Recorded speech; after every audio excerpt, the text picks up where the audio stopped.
The original Golden Axe is a side-scrolling hack-and-slash that falls into the genre affectionately called Go Right and Conquer. This is a genre popular in the 80s and 90s that would usually, but not always, have a cast of 2 or more playable characters that would travel level by level from the left to the right and murder everything that got in their way. Games like Bad Dudes vs. Dragon Ninja, Double Dragon, Streets of Rage, and Alien Storm are perfect examples of this. Golden Axe, being one of the more popular ones, had numerous sequels and spin-offs. The series stalled in 1995 with the release of Golden Axe The Duel on the Sega Saturn. The franchise sat dormant for almost a decade until 2006 when Sega announced the return of the series with Golden Axe Beast Rider. Instead of being a side-scrolling beat-em-up, it would be a third-person action-adventure. Also, instead of being able to choose from one of 3 main characters, the game would focus on Tyrus Flare, the Amazon from the series. Tarek the Axe Battler and Gilius Thunderhead would show up in the cutscenes as supporting characters. The game was released in 2008 for the Xbox 360 and the PS3. The game opens with a short monologue explaining how the Xerian priestesses hoped a ritual would stop the Death Adder, a bad guy who's trying to take over the world. With a name like Death Adder, what's he supposed to do, get a desk job? Our heroine, Tyrus, is on her way to the ceremony when she runs into some of the Death Adder's minions. What blasphemy is this? Dogs of the Death Adder, here? Her voice is quite husky. This shot clearly was for the magazine Athletic Amazonian Asses. This is essentially the tutorial level, teaching you the basic attacks. However, and this is something that always seems to be overlooked, this teaches you the most important part of the game, brutal counters. This is where you dodge or block according to the color of the attack, and then with perfect timing, you get this. You can either block and counter them, or dodge and counter them for a one-hit kill. Medium-sized enemies are tougher and have 2 attacks, evade the orange and parry the blue. Then it's time to kick some back.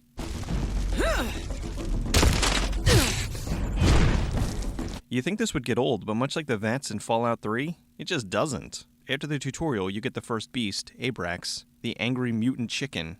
I'm thinking he's so upset because he sees you standing next to a giant Abrax hot wing. She takes the Abrax to the ritual. I've been to parties like this. I had a keg and some trance music, and it's 1999.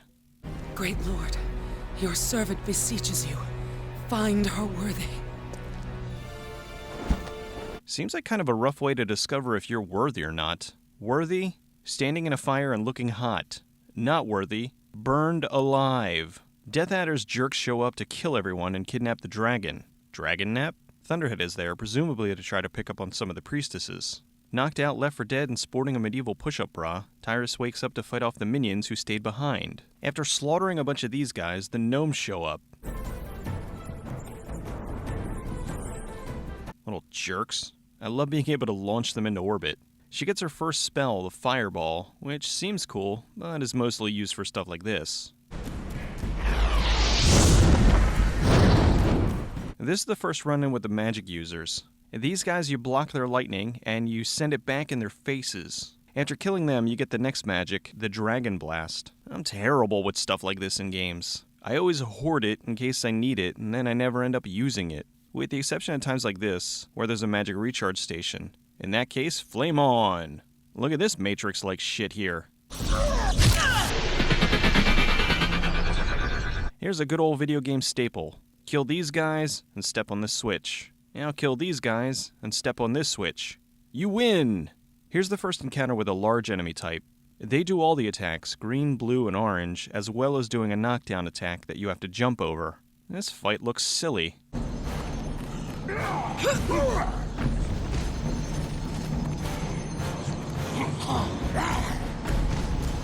Get a brutal counter on the guy and give him some extra jabs when he gets up. Sword slash to the taint. Kill him and move to the warp. Level 2, the Dire Highlands. Either the teleporter changed her outfit, or on her way to saving the world, she decided to change clothes. She runs into Gilius. By my balls, girl! I'm not touching your balls. Gilius gives her the golden axe, well, part of it. She needs to rebuild the axe in order to take down Death Adder. She can use it, but just to hit these axe sigils. The sigils sound like the lead into a Daft Punk song.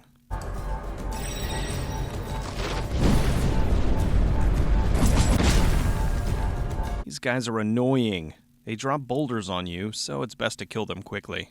The sacrifice gates are basically area contextual damage. You kick bad guys into the spikes, and the gate opens. Nice of them to just stand there.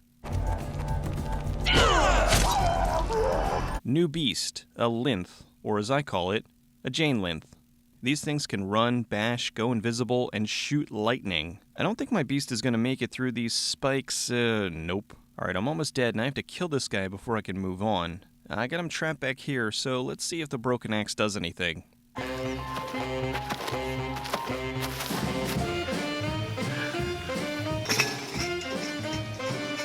Worthless. Gotta do it the old-fashioned way.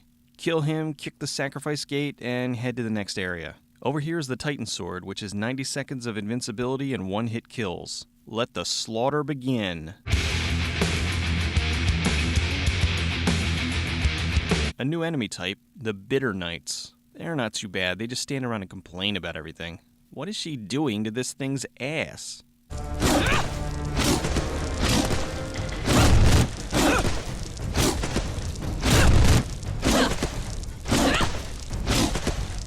On to the next level, the Highland Fortress. These guys don't really have the best gate defenses. Cut the rock loose, then this one, then kill these two guys, and the gate's open.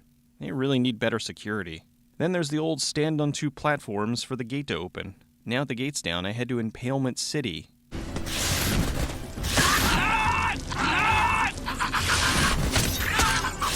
First encounter with a Chromath, this big rhino elephant thing. Once I get it, I can do this. Over and over again.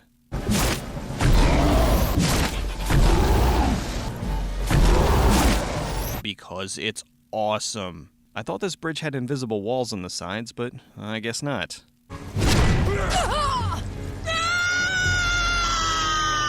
And of course, now that I know this, I get knocked off a bunch. Oh good, air vents. I'm fine as long as I don't do anything stupid, like this. Finally made my way to the main fortress, and to a boss fight. This is the Firstborn. What gave birth to that thing? Fighting him straight on does nothing, so you have to trick him into killing himself. It's an annoying fight because he throws boulders and summons dead guys to fight. Plenty of running is needed. After lots of hits, he'll fall down, and then you gotta kick him into these big pillars, which rain down fire on him. Do this a few times and he'll stumble over the edge, and a cutscene will finish him off. New area, new outfit, new beast, the Mirigor. The Mirigor's a giant ape that throws tornadoes. I'm not kidding.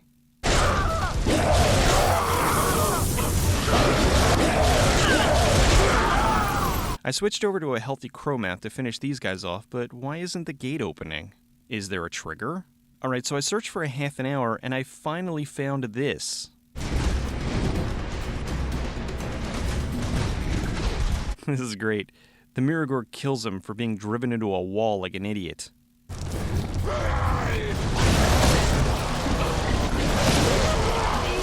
Thankfully that did it, and I can continue. In the Titan Wastelands, I have to find 3 parts to form a key to get to the next area. You know, I'm so used to running, I never slowed down to appreciate her walk. Alright, I get the key and go to the next area, the Grave of the Turtle Titan.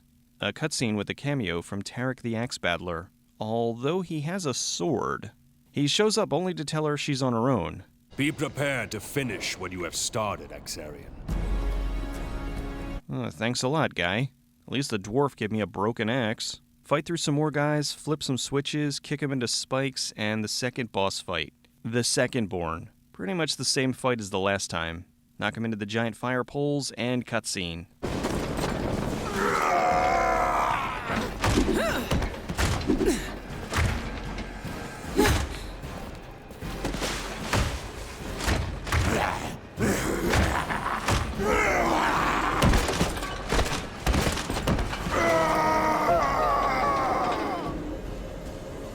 Alright, another piece of the axe. Now off to the City of the Dead. For this area it's all dark, and Tyrus looks like a drow elf. The enemies are about the same, just ghostly versions of them. Oh, and there's also these specters that fly around and drop bombs on you. You know, typical ghost stuff. Sure is a good thing I stopped off at Ted's Ghost Fighting Products Emporium before I made my way here. The City of the Dead is cool, but it's a lot of combat. So let me summarize. River of blood, skeletons that throw bladed frisbees, traps, pitfalls, giant evil bird thing that you have to kill with the golden axe, ghosts, and finally, the Queen of the Dead. They really like this pillar design. You'd think the Queen would have a fancier setup.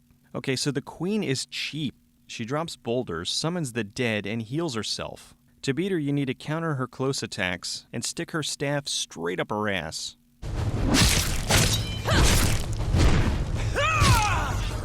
When she returns to her throne, you have to use the axe to knock down her defenses, so she comes back to the arena. Lather, rinse, repeat, dead queen.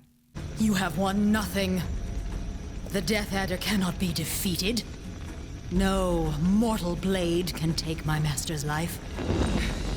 There will not be a mortal blade in my hand when I take your master's heart! Ugh!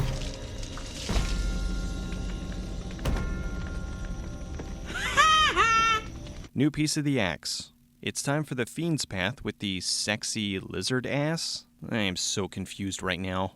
These are definitely the most annoying enemies in the game. Suicide bomber gnomes that when they explode, they drop poison. These idiots summon them, and if you time it right, you can give them a taste of their own medicine. After killing those guys and sneaking out of the spike traps, I run into the lizard women. They're fast, but if you counter them, you can fling them around and take out the others.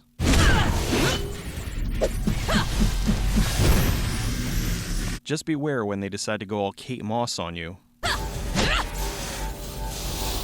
I guess that's how they stay so slim. Anyway, just keep counter-flinging them to victory. The next part is awesome. The Fiend's Pet, a Megabrax. You get to hitch a ride on the back of a T-Rex. The catch is that in order to keep control over him, he needs to be fed constantly. For the smaller enemies, you have to spike them with his tail, and then he eats them. For the bigger ones, he just swallows them like Diana on V.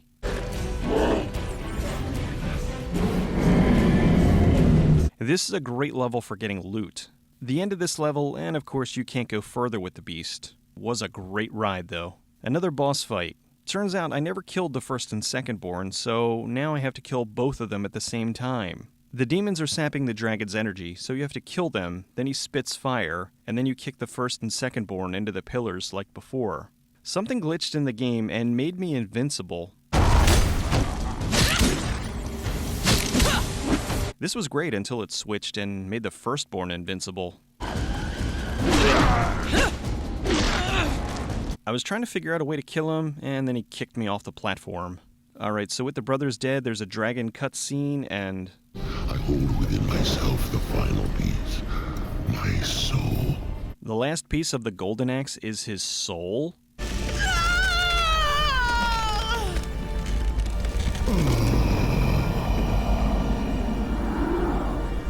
Now with the golden axe, it's time to bust shit up.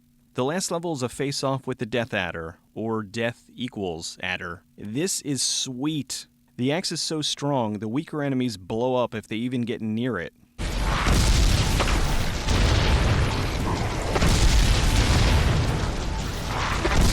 Kinda like a portable fist of the North Star.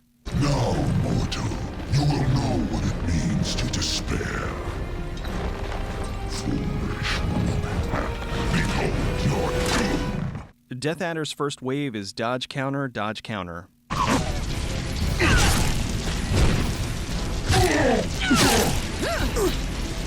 Do this enough times and he switches to his Titan form.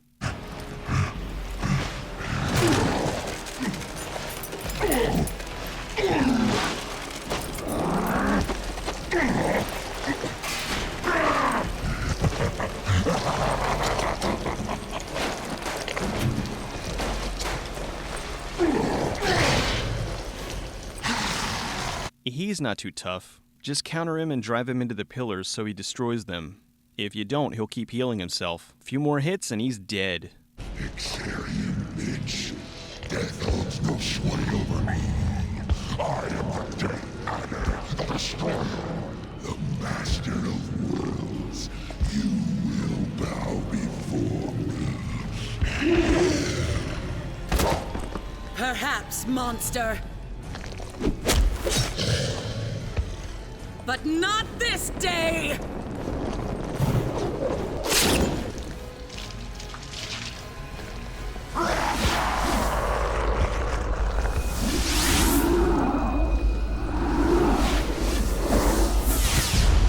Now with the Death Adder dead, Tyrus meets up with Thunderhead and Tarek. I just killed a bunch of evildoers and saved the Empire. Good thing it's beach weather, check out these abs. The dragon told Tyrus that her job isn't finished. I've lost everything. My people. My god. My hair products. You have not lost everything, child.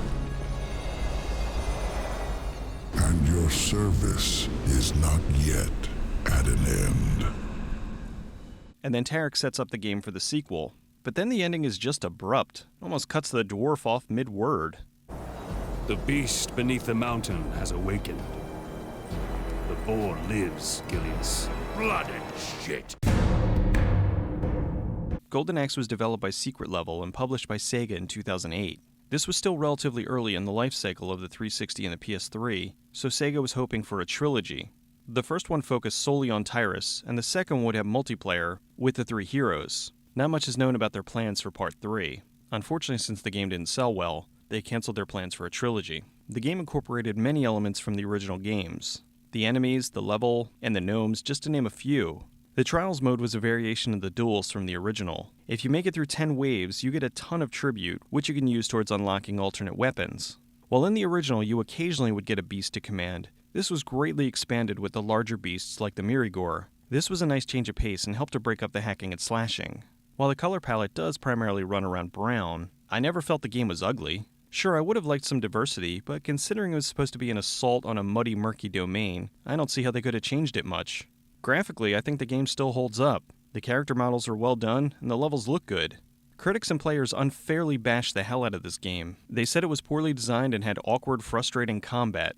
On the flip side of that, Dave Halverson of Play Magazine wrote an editorial saying that the majority of these people, can't call them critics, either didn't complete a fraction of the game, don't understand games, or just plain suck at games. I have to agree with him. When I first started playing the game, I was playing it like God of War, and I got my ass handed to me. After a few bouts of that, I realized that that wasn't how the game was meant to be played, and after following the tips the game gives you, I grasped the concept of how the game was meant to be played, and loved the hell out of it. It's not perfect, but it's not worth a 2. That's something you give garbage broken games like Big Rig's Over-the-Road Racing or any of the Mary-Kate Ashley Olsen games. The different outfits were a nice touch, and none of them were particularly over-sexualized. Well, except for maybe the bikini, but that was just a 3D version of the classic 2D original outfit. You can play the game through the challenge mode after you beat it. In challenge mode, you can play through any level with any armor and any weapon as long as you have it unlocked. With the focus of the game shifting more towards a counter-based fighting system instead of a combo-based one, it made the game stand out from the tons of hack and slashers out there. Also, the inclusion of the beast dynamic was not only fun, but made you approach your battles differently depending on which beast you were riding. I give Secret Level a ton of credit for this one. They took a beloved 2D side-scroller and updated it into a 3D action-adventure, just like Nintendo's been doing with their franchises over the past decade. I played through the game 3 times and thoroughly enjoyed it each time. Some of the levels are frustrating, but tell me any game that doesn't have parts you don't like. You can find this game for super cheap, and I highly recommend it. Just be sure to pay attention to the tutorial.